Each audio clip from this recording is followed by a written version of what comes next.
Welcome to the Mediocre to Magnificent podcast. I'm your co-host, Braxton Matson, and your host, Lee A. Williams, and I just want to say thank you for tuning in because you are what makes this pure magnificence. You are the ripple effect of magnificence, and we are going to bring you a message that will give you insight, inspire you, motivate you, and challenge you to not only grow in your magnificence, but let you know that you are magnificent in everything you do. So stay tuned, you don't want to miss it.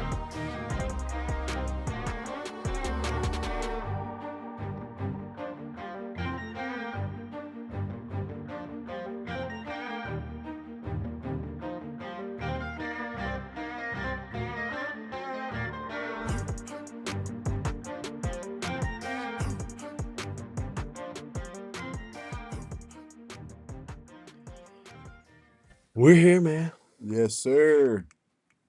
Feeling pretty good. Feeling magnificent. You should, man. You good, man. Really? Yeah. But you know, man, I'm feeling pretty good. how many countries do you think we're being listened to in? How many countries? Yeah. I know you don't really. What has stay- it been? 30? Oh, what? How much have we had? We got 88 countries. Man. Oh, wow. I'm way off. Way off. Yeah, I know. I just looked at it. Wow, man. But yeah, I think I think the dry bones are That's waking up, crazy. man. Dry But bones are you have waking to read that. You have to know that scripture for yourself. Mm-hmm.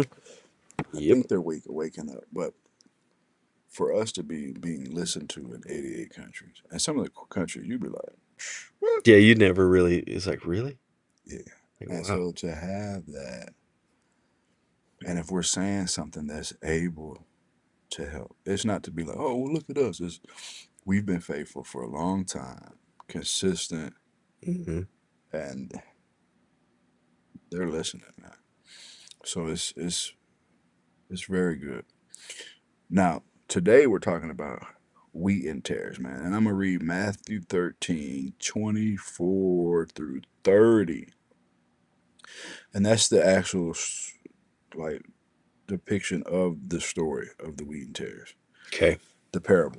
All right. So it says, another parable he put forth unto them, saying, the kingdom of heaven is likened unto a man which sowed good seed in his field. But while men slept, his enemy came and sowed tares among the wheat, and went his way. But when the blade was sprung up and brought forth fruit, then appeared the tares also. So the servants of the house came and said unto him, Adonai, did not you sow good seed in your field?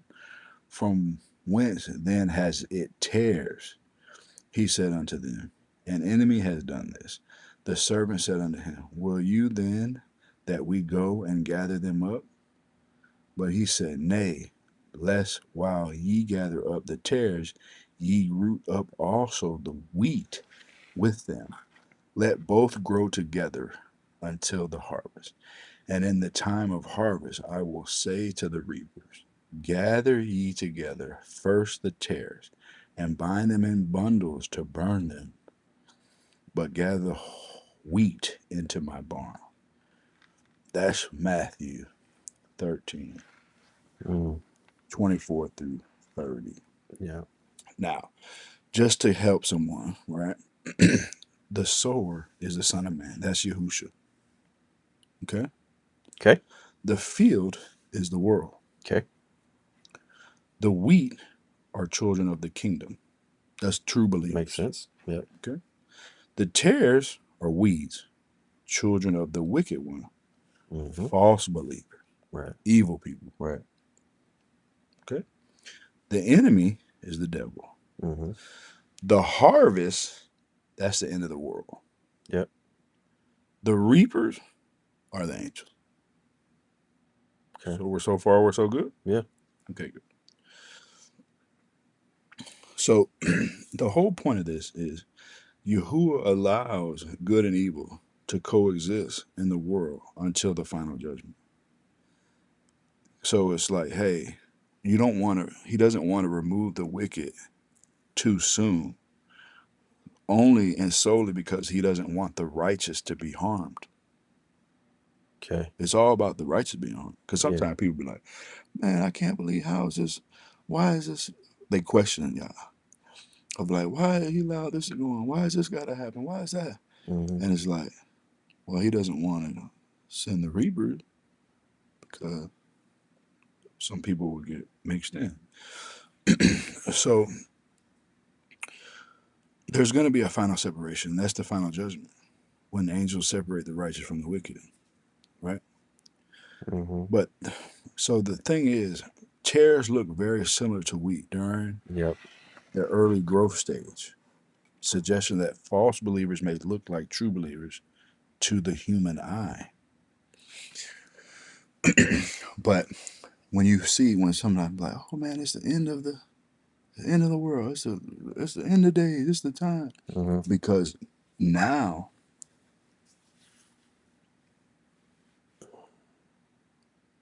good and evil is really getting You really see it. you can see it. It's like, You okay, see this it. you pick sides, Mm-hmm. right?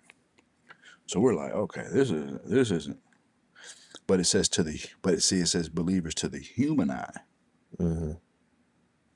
So you like he's gonna be the one to He's, sin, and it's not gonna be us looking and not knowing what's going on. He knows what's going on. right. See the difference?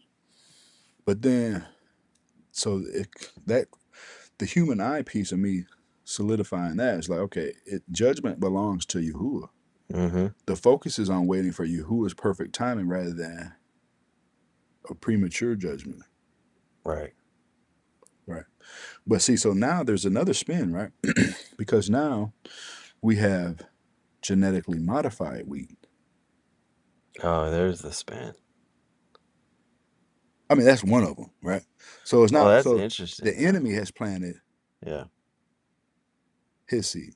Mm-hmm. He's throwing out good seed. Yeah. Now the enemy's taking I say the enemy has taken it up an even another notch, and there's genetically modified. So it's three, Mm. right? So what does this say? Genetically modified wheat is wheat that has been engineered to improve traits like yield, disease resistance, and environmental adaptability.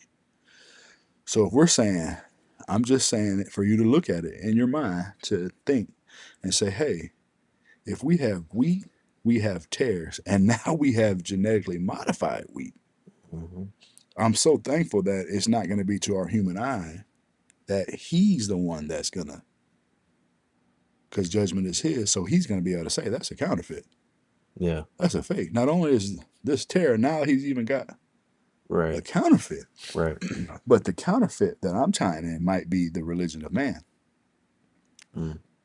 Man's religion is like, Right. you say you're a believer, but that's where you see the scripture says, Adonai, Adonai. He's like, I never knew you. Right. He's like, well, I prophesied in your name. He's like, oh, you're a counterfeit, huh? Mm-hmm. Yeah. You're a fake. You've been engineered to improve traits for resistance, for adaptability. You're not That's so truly, weird. you're not truly like representing, huh? Have you ever thought of it like the way you're saying that now, like genetically modified? Say it. It's when you like if people really look at it from like perspective, like we're actually growing this stuff, it's messing up everything. Like our soil is not Everything. nutritious anymore. Yeah. It's they're modifying just to make it to where they can grow this stuff. And Right. it's ruining I mean, it's ruining there's a stuff. big company that just came out with something that's like, and they're proud of it. And that's probably a problem because pride comes before the fall. But Right. it's like in a white bag, and they're like, oh, we don't have no dyes or no colors or no Right. whatever. And it's like, if you the thing about this is for a person, right? To say like, well, how were there that stuff before? So now if you're promoting like, oh well, we don't have it, are you literally telling us that the other full aisle worth it? has it. That's what you have. So I have to invest more money in this Mm-hmm.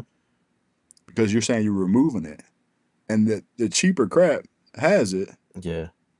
But the question is, why was it there to begin with Right. when it's not needed to make that? Right. Right. It's So so there, it's so interesting how that stuff works. but then this is the scripture, right? So I'm gonna read Matthew 7:17 through 20. Even so, every good tree brings forth good fruit, but a corrupt tree brings forth evil fruit. Mm.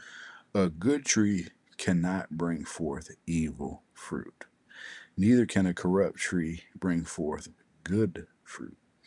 Every tree that brings not forth good fruit is hewn down and cast into the fire. Mm-hmm. Wherefore by the fruit ye shall know them. So then you're like, okay, well, especially if we go, so tares aren't going to bring good fruit. No. And then the genetically modified, in his eye, is a counterfeit. It's fake. You think it's going to be able to do good fruit? It's Mm. fake. Mm. So just like keeping with the wheat parable.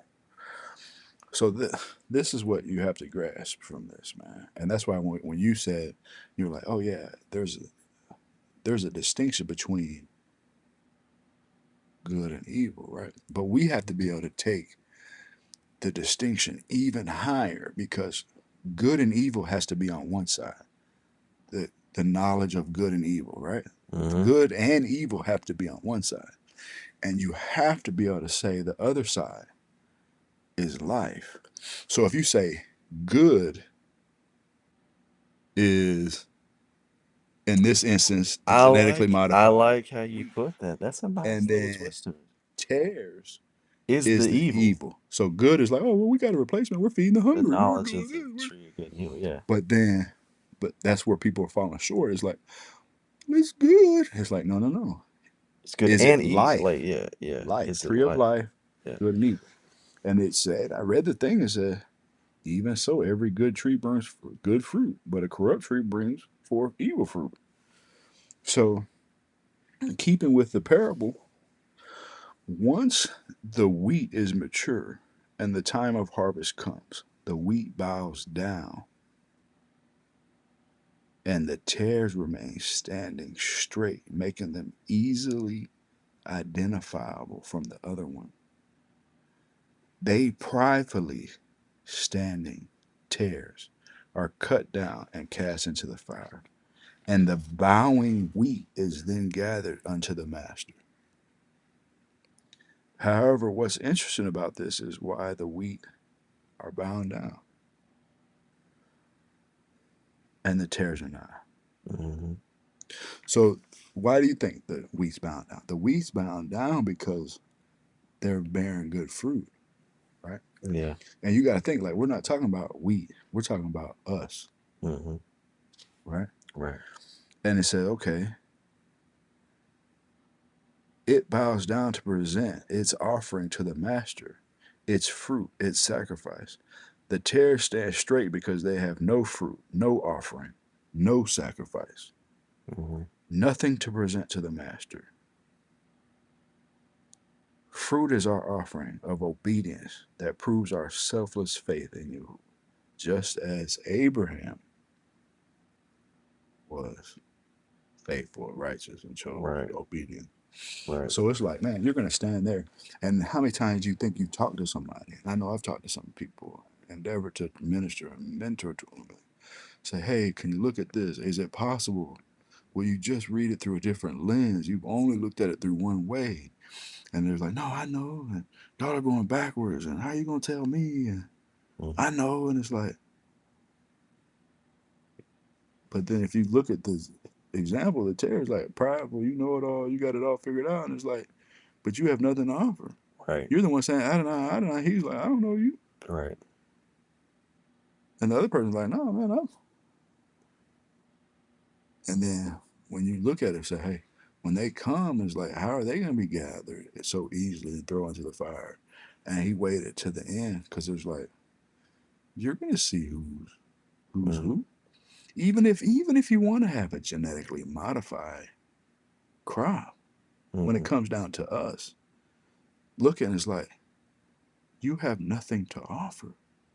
Mhm.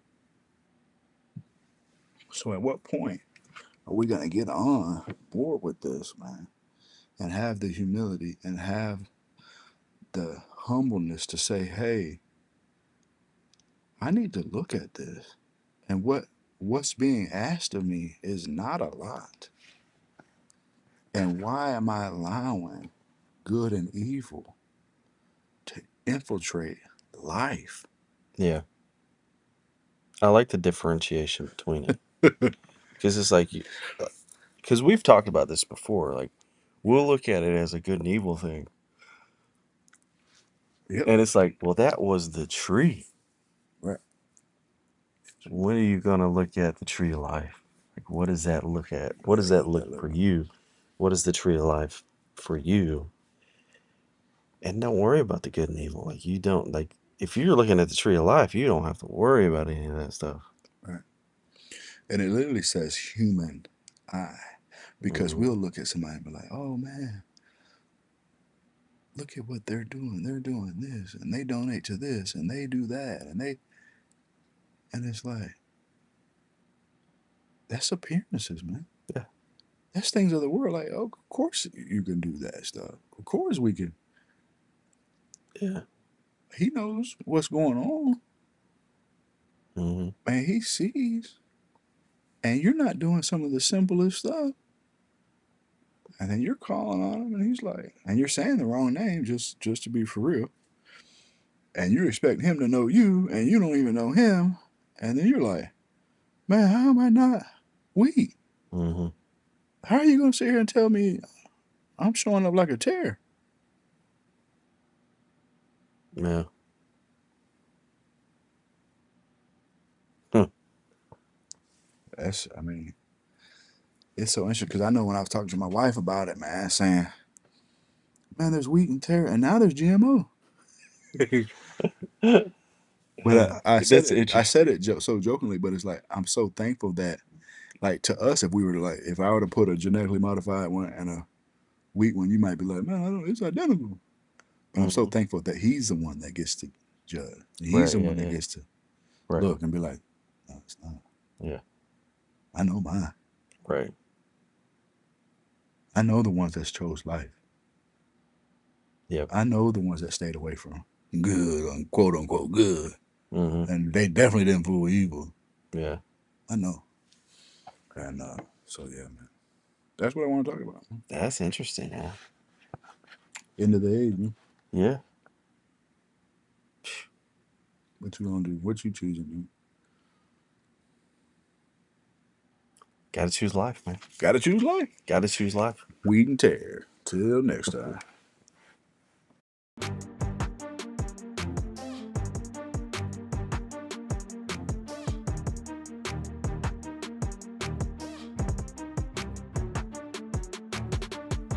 This is your co-host here, Braxton Matson, and Lee and I just want to say thank you so much for tuning into this episode. We hope you've enjoyed it just as much as we did making it, but we couldn't do it without you. So please hit that like button, leave us a rating, leave us a review. Let us know what topic or subject that you would like us to talk about in your journey from mediocre to magnificent. But most of all, share it. Be the ripple effect of magnificence, and know that you are magnificent in everything you do. Till next time.